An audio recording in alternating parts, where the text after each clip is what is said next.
Why can't things just be the way that they are? Why can't one thing just happen? Why can't it just be random? A lot of people say nothing is random. I don't, you know, I don't know about that. Why can't things just be the way that they are? Why can't one thing just happen? Why can't it just be random? A lot of people say nothing is random. I don't, you know, I don't know about that.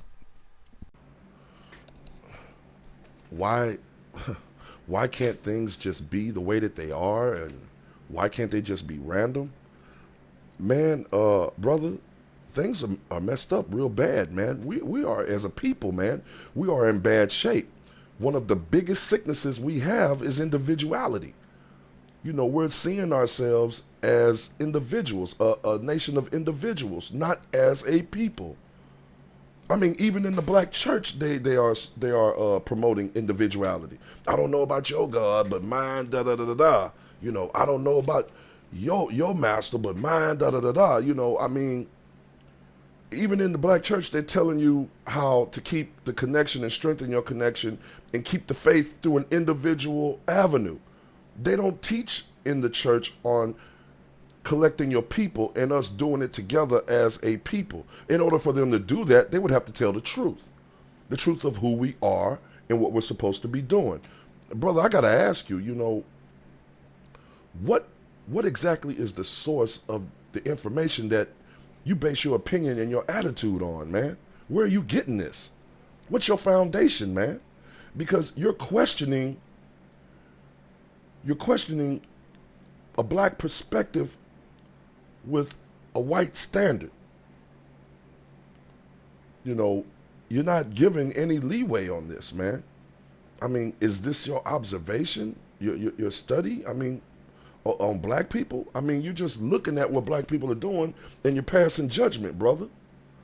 You're not taking into account how we got to be the way that we are. So you got to start at the beginning, which is when we were brought here in this country, brought into this country in chains.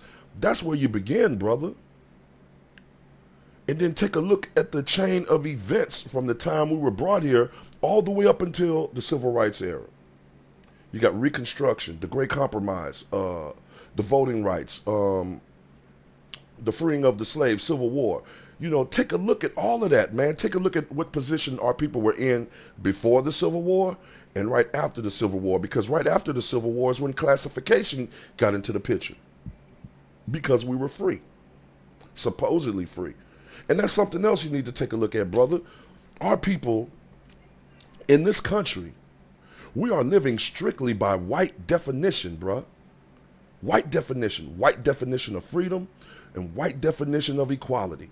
We had no say in them, brother. We didn't get to have a say in how we going to exercise being equal or being free. What we said was not even taken into account. White men said, okay, you're free and equal. Here, nigger. You know, just like that. And that's look at where we are today. We're still divided.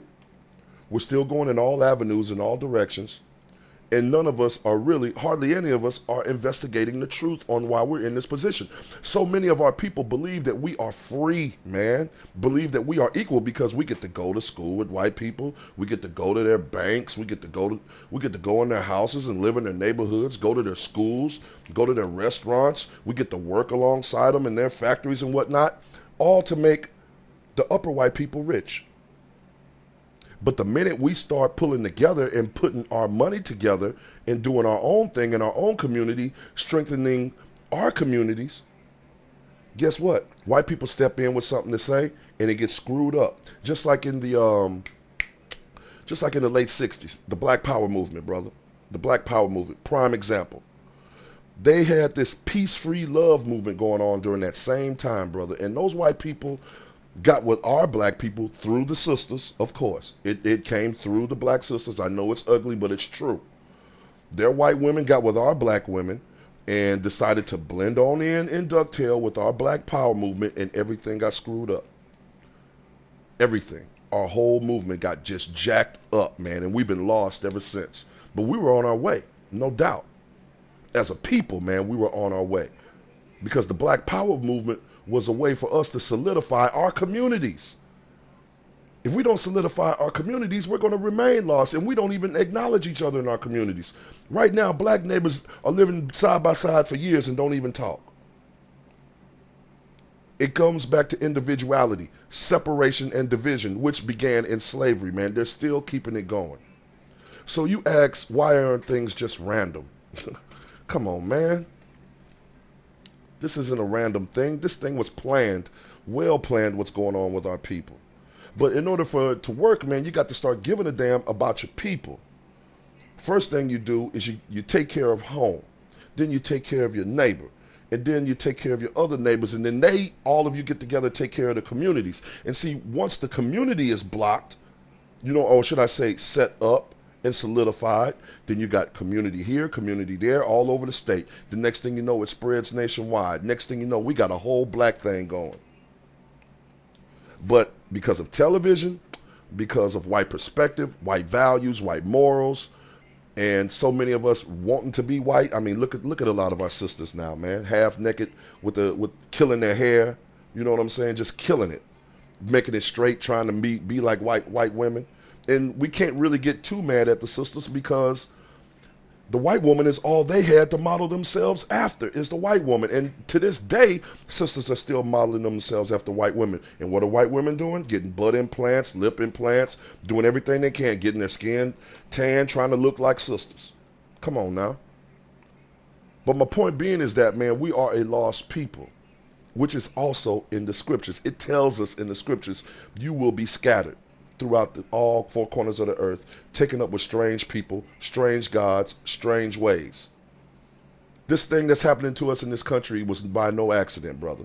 Now, where does the Hebrew Israelite thing come into play on this, which is the central point of your argument? I suggest you go to Deuteronomy 28, brother. Start at verse 15 and go all the way down to 68. There are your answers, plain and simple. But I'm going to keep that out of this for right now. I just want to throw that in there so you can have a reference to go back to. But brother, our people are waking up. We're waking up, man. And the truth is getting out there. And see, for every one of us that wants to stop and investigate this truth, there's like 2 or 3 dozen of us that dismiss it and have comments, like on a talk show, just dismissing people on a situation that they're in, There's a whole bunch of us that like, oh, hell no, they talking about them niggas crazy, blah, blah, blah, blah, blah, blah. There's a whole bunch of us doing that and still doing that. They don't want to wake up, but the white power structure sees us waking up. And trust me, they are paying close attention to like what you and I are doing right now here on YouTube. They're paying attention. That's why the New World Order deal is going to be kicking into effect. And that whole concept, the whole New World Order concept, is right there in Revelation 17 through 19, brother. It's right there. The time of sorrows is not far away. But you have dismissed the Bible, so it's kind of hard to give you that. Like I said, I can't go into too much depth, but I can prove it to you. But the thing about it is, man, you have to take a look at our position. Because we are not okay. Not by any means. We are not okay. We are not cool. The good thing that's happening is we are starting to wake up. And we're seeing the truth for what it is. And many of us are speaking up. Thank goodness. All right, I'm going to cut that one right there.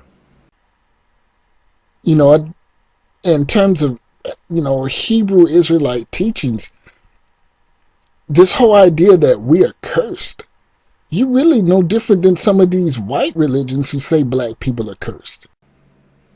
No different, huh, brother? No different than the white religions. Well, I already established that Hebrew Israelite is not a religion.